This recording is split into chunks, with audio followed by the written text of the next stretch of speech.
ওদালগুৰি জিলাৰ ৰৌতা বাগানত UPPLৰ যোগদান কাৰ্যসূচী ৬০ গৰাকী লোকে যোগদান কৰে UPPLত প্ৰাইমাৰী সমিতিৰ উদ্যোগত অনুষ্ঠিত হয় যোগদান সমাৰোহ ওদালগুৰি জিলাৰ ৩৯ নং ৫ নৈ চেৰফাং সমষ্টিৰ অন্তৰ্গত ৰৌতা বাগানত অনুষ্ঠিত হয় UPPLৰ যোগদান কাৰ্যসূচী প্ৰায় ৬০ গৰাকী লোকে যোগদান কৰে UPPLত ৰৌতা বাগান UPPL প্ৰাইমাৰী সমিতিৰ উদ্যোগত অনুষ্ঠিত হোৱা যোগদান কাৰ্যসূচীত উপস্থিত থাকে প্ৰমোদ বড়োৰ OST ৰাজু ঢাকাল ৫ নৈ চেৰফাং ব্লক UPPLৰ উপসভাপতি উপেন্দ্ৰ কলিতা ফুলগুৰি VCDCৰ উপসভাপতি নৱ কলিতাকে আদি কৰি বহু বিশিষ্ট লোক বৰ্তমানৰ বিজেপিৰ হাতত থকা ৫ নৈ চেৰফাং সমষ্টিটোৰ পৰিষদ দীপক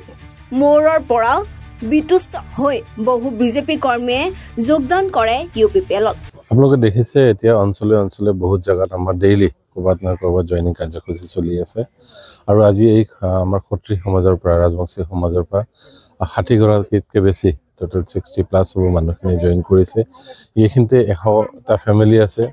আৰু 100টা ফেমিলিৰ পৰা যদি আমি চাব যাওঁ ৬০ গৰাকী 60% মানুহ অলৰেডি আমাৰ তাত জইন হৈছে আৰু কিছুমান মানুহ আহাত আছিলে কিন্তু ওচৰতে এটা দুখৰ খবৰ এটা হোৱাৰ কাৰণে মানুহ এজন ঢুকোৱাৰ কাৰণে বাকী মানুহ আহিব নোৱাৰিলে আমাৰ এই সময়খিনি পাৰ হৈ লওক তো কাজখিনি পাৰ হোৱাৰ পিছত আমি আৰু এটা সেকেন্ড জয়নিং প্ৰগ্ৰাম এইখিনিতে ৰাখিম আৰু এই গোটেই সুবাটোত যাতে কালি UPPL দল শক্তিশালী হয় UPPL এইখিনি যাতে 100% ভোট পায় সেইটো সুনিশ্চিত কৰিম আমাৰ প্ৰস্তুতি আমাৰ এতিয়া মানে ভাল প্ৰস্তুতি হৈ আছে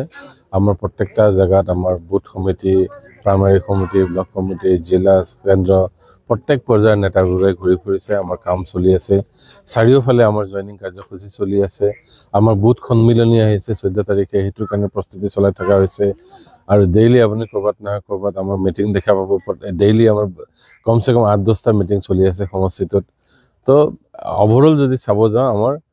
এইবাৰ আমাৰ মানে একদম আমি 100% ৰেডি হৈ আছো ইলেকশ্যনৰ কাৰণে আৰু UPPL এইবাৰ 39 নং 5 নং চেৰফাং সমষ্টিৰ পৰা জিকি যোৱাটো খাটাং বুলি ক'ব পাৰোঁ হয় আমাৰ যোৱাকালি চেন্ট্ৰেল কমিটি যেটো ডিসকাশনত যেটো ডেটা আহিলে প্ৰত্যেক ব্লক কমিটিৰ পৰা যেটো ডেটা সাবমিট কৰিলে সেই ডেটা মতে আমাৰ এতিয়া আমাৰ ৰেড ব্লু গ্ৰীন বুলি এনেকা হেৰি কৰা আছিলে সো গ্ৰীন আৰু ব্লু মানে আমি ম্যাক্সিমাম ভোট পোৱা জায়গা সো হেতু চাই পেলাই আমাৰ 35টা সমষ্টি আমাৰ ওলাই যোৱা দেখে এবাৰ আছে আৰু বাকি 5টা হিমান বেয়া নহয় কিন্তু এই 5টাত অলপ কষ্ট কৰিব লাগিব কিন্তু 35টা সমষ্টি আমাৰ ক্লিয়াৰ হৈ আছে আমাৰ ওয়াৰ্কিং প্ৰেসিডেন্ট UPPL দলৰ মাননীয় সাংসদ ৰণগৌৰা নাৰ্জাৰী দেৱৰ নেতৃত্বত এখন কমিটি গঠন কৰা হৈছে সো এইবাৰ আমাৰ পৰিষদীয় সমষ্টিখনৰ কমপ্লিট নেতৃত্ব 18 জনীয়া কমিটি এটা বনাব সেই 18 জনীয়া কমিটিয়ে নেতৃত্ব দিব আৰু আমি জানো এৰ এক্সপেৰিয়েন্স আছে তেওঁ বহুত দিনৰ পৰা এইটো মানে হেৰিত কাম কৰি আছে আৰু তেওঁৰ নেতৃত্বত আমি এইবাৰ এই ইলেকশ্যনটো ভালকে পাৰ কৰিম বুলি আশা কৰিছো আৰু আমাৰ মানে পঞ্চতম BTC ইলেকশ্যনত আকৌ একবাৰ UPPL চৰকাৰ আহাটো খাটাঙে হৈ পৰিছে চেৰফাং সমষ্টিত আপোনালোকে যদি দেখিছে ইমান দিনে ইলেকশ্যনত UPPL আমি কন্টেষ্ট কৰিলো আমি এতিয়ালৈকে 3rd পজিশন আহিছো লাষ্ট ইলেকশ্যনত সো এইবাৰ আমাৰ আজিটো পজিশন আপুনি যদি সাৰ্ভে কৰে যদি গপলে ৰাইজৰ ওচৰত যায় আমাৰ ভোটাৰৰ ওচৰত যায়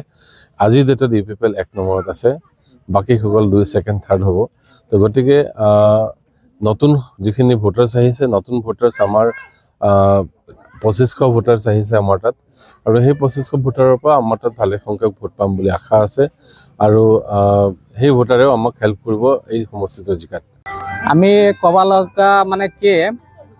আগতে যিবিলাক ক্যান্ডিডেট আহিছিল মোটামুটি কেইবা বছৰ হৈ গল